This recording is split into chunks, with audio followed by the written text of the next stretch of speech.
जय हिंद साथियों, good evening, नमस्कार। मैं सुशील सर। तो एक बार फिर से आप सभी का हमारे यूट्यूब चैनल में स्वागत है। Welcome to my YouTube channel PCM by Sushil sir. आज का टॉपिक है, आपको दिख रहा है, अक्षांश एवं देशांतर। तो आइए हम लोग इस पर डिटेल से बात करते हैं। अक्षांश एवं देशांतर क्या है और भारत की स्थिति को हम लोग समझने का प्रयास करते हैं।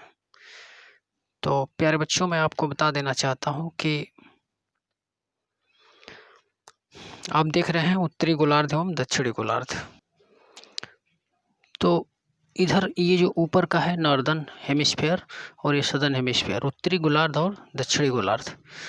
तो इसमें हम लोग क्या, ये जो बीच वाला ये जो लाइन आपको दिख रहा है, ये इक्वेटर है, भूमध्य रेखा भी इसी को कहते हैं, और 0 डिग्री अक्षांश रेखा है।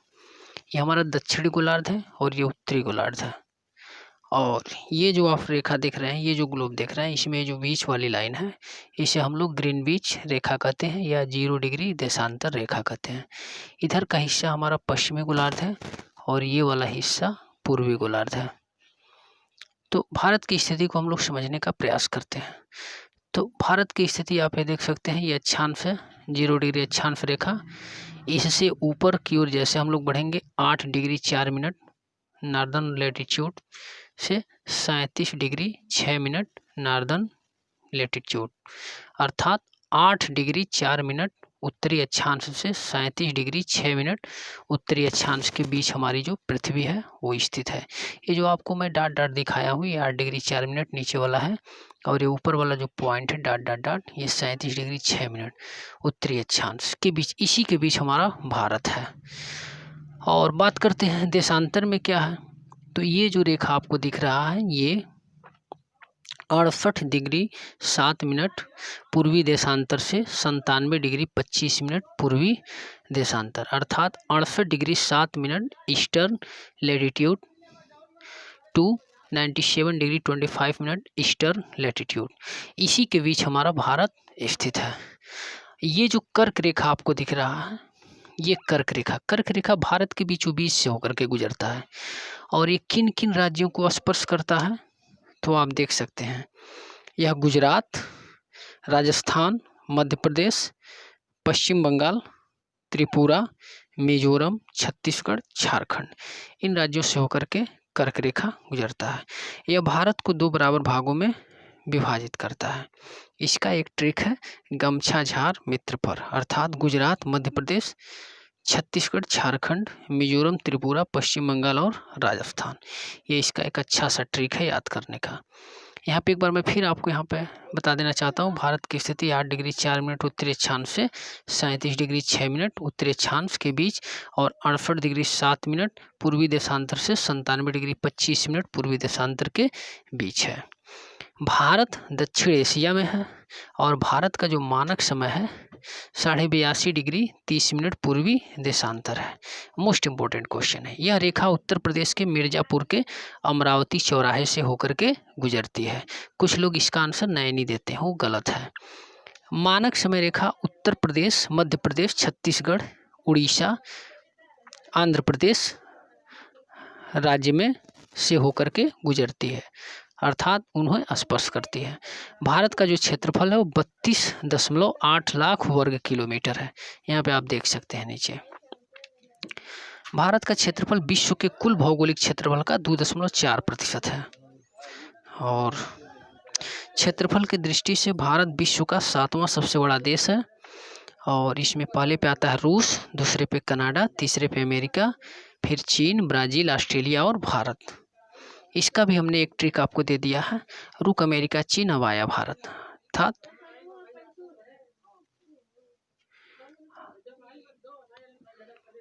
अर्थात रूस, कनाडा, अमेरिका, चीन, ब्राज़ील, ऑस्ट्रेलिया और भारत।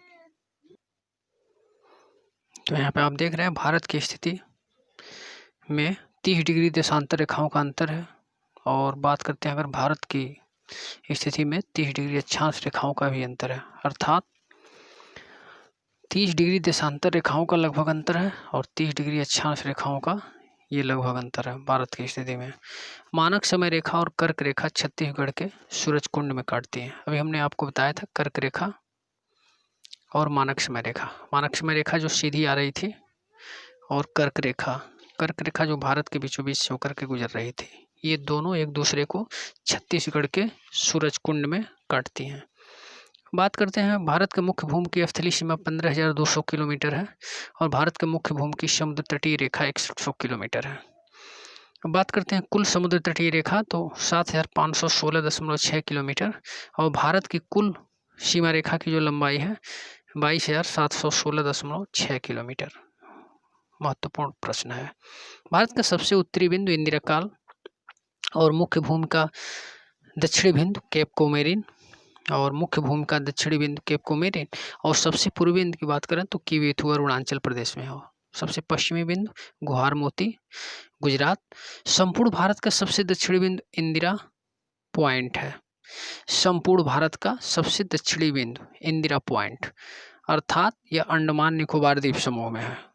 जब मैंने आपको ग्राफ पढ़ाया था तो वहाँ इस प्रश्न को हमने बताया था। आइए हम ग्राफ के माध्यम से आपको बता देते हैं। यह हमने लाइन ड्रॉ किया है, इधर पूरब है, ये पश्चिम है, उत्तर और दक्षिण। उत्तर में आपको दिख रहा है लद्दाख रीजन में हमारा इंदिरा काल पड़ता है सबसे उत्तरी बिंदु और केप कोमेरिन दक्षिणी बिंदु तमिलनाडु में कन्याकुमारी के पास केप कोमेरिन स्थान है, वहाँ पर हमारा ये सबसे आखिरी बिंदु पड़ता है। तो उत्तर में लद्दाख और दक्षिण में तमिलनाडु में केप कोमेरिन और किवेथू की बात करें तो अरुणाचल प्रदेश में सबसे पूर्वी बिंदु है। सबसे पश्चिमी बिंदु गुहार मोती गुजरात में। तो ये कुछ महत्वपूर्ण प्रश्न हैं। तो मैं आशा करता हूँ वीडियो छोटा है लेकिन आप अच्छे से इन प्रश्नों को देख लेंगे ताकि आपको आगामी परीक्षाओं में कोई दिक्कत ना हो। तो नमस्कार, जय हिंद। और ज़्यादा से ज़्यादा इस वीडियो को आप शेयर करें क्योंकि इसको आप शेयर नहीं करते हैं और ना ही इस वीडियो को आप लाइक करते हैं। तो आपका दायित्व है कि अगर मैं आपको अच्छे तरीके से पढ़ा रहा हूँ, कुछ नॉलेज देने का प्रयास कर रहा हूँ विदाउट फ्री, तो इसमें आपका भी दायित्व बनता है कि इस वीडियो को अधिक से अधिक शेयर करें और इस चैनल को लोगों से सब्सक्राइब कराएं। धन्यवाद। मिलते हैं अगले वीडियो में।